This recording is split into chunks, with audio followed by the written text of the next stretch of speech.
The downpours and the storms, and then we have the name Alberto. Alberto brought additional flooding to Carroll County town, but victims are looking a little closer to home for the source of the problem.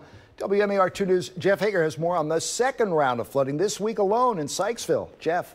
Jamie, when water began pooling last night at the base of historic Main Street, some townspeople found the source of their drainage problem, and they're convinced recent work on the railroad tracks is to blame for the blockage.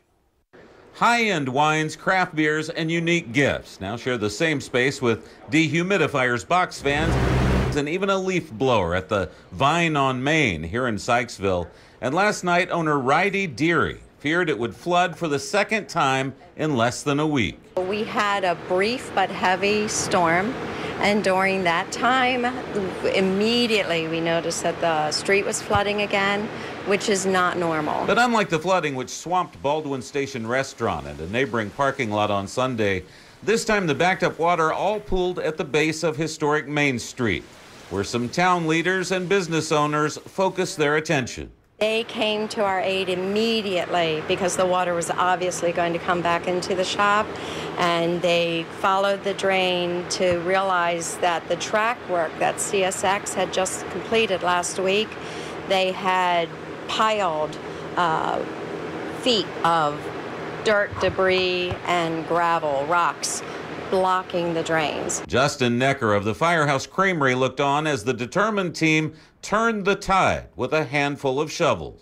They came down and went and dug to find the pipes, and it came out like a geyser.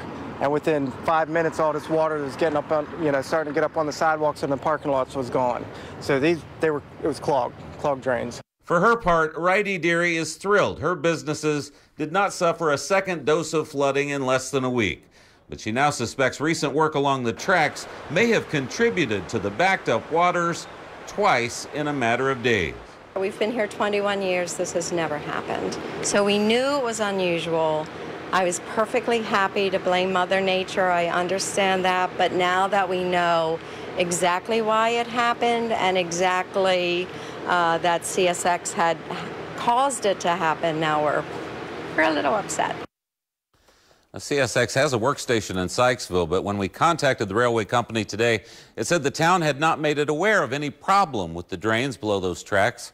A spokeswoman did tell us CSX workers routinely check the lines before and after any storms for potential problems. All right.